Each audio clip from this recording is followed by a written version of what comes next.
हाँ, तो बच्चों एक और क्वेश्चन हमारे पास लॉज ऑफ मोशन का है। चलिए देखते हैं इस क्वेश्चन में क्या कहा गया है। क्वेश्चन ये कह रहा है, two wooden blocks are moving on a smooth horizontal surface. Smooth horizontal surface का क्या मतलब है कि यहाँ पर जो फ्रिक्शन काम कर रहा होगा वो फ्रिक्शन कितना है, जीरो है, कोई फ्रिक्शन काम मतलब नहीं कर रहा है।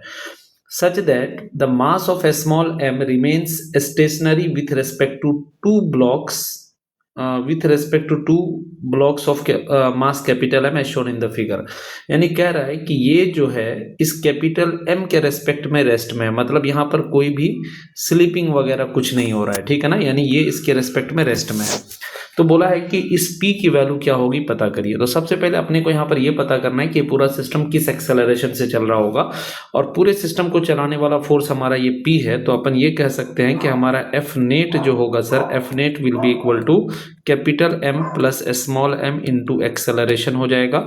और यहाँ पर फोर्स के नाम पर ओनली P है तो हम F नेट की जगह पर P रख देंगे, एंड दिस विल बी हो जाएगा capital M plus small m into acceleration.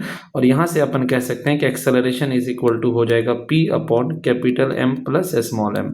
ये अपना एक्सेलरेशन निकल करके आ गया, ठीक। अब हमें यहाँ पर क्या करना है कि हमें कहा गया कि ये स्लिप नहीं कर रहा है, तो स्लिप नहीं कर रहा है तो इसको हम कह सकते हैं कि इस पर नॉर्मल जो काम कर रहा होगा, नॉर्मल कुछ इधर की तरफ काम कर रहा होगा। नॉर्मल का एक कंपोनेंट इधर लेंगे और एक कंपोनेंट इस तरीके से। अगर ये एंगल बीटा है तो अल्टरनेट इंटीरियर से this angle will be beta, और ये एंगल 90 माइनस बीटा हो जाएगा, और again this angle will be beta हो जाएगा। तो हम ये वाले कंपोनेंट को n साइन बीटा कह सकते हैं, और ये वाले कंपोनेंट को हम n कॉस बीटा कह सकते हैं। साथ ही साथ इस पर चूंकि ये आगे की तरफ पूरा सिस्टम जा रहा है तो इस पर एक स्यूडो फोर्स हम ले लेंगे इधर की तरफ, जो कि हो जाएगा मास इनटू एक्सेलरेशन। चूंकि पूरा सिस्टम इधर की तरफ ये एक्सेलरेशन से जा रहा है तो इस पर स्यूडो फोर्स इधर की तरफ लगेगा m इंटू ए, ठीक। साथ ही साथ इस पर नीचे की तरफ एक फोर्स काम कर रहा होगा जिसको हम स्मॉल m इंटू जी कह सकते हैं। तो अगर हम ऊपर वाले फोर्स को बैलेंस करें और नीचे लेफ्ट और राइट वाले फोर्स को बैलेंस करें तो we can say n sine beta जो हो जाएगा वो बराबर हो जाएगा m a के, और n कॉस बीटा जो हो जाएगा हमारा वो हो जाएगा m g के।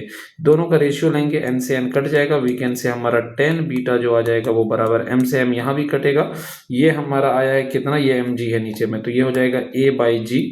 और यहाँ से अपन कह सकते हैं कि हमारा g tan beta is equal to a आ जाएगा, और a की जगह p upon capital M plus small m रख देंगे। तो p इज इक्वल टू हमारा capital M plus small m g tan beta आ जाएगा। यानी इस हिसाब से हमारा ऑप्शन फर्स्ट सही हो जाएगा। Thank you.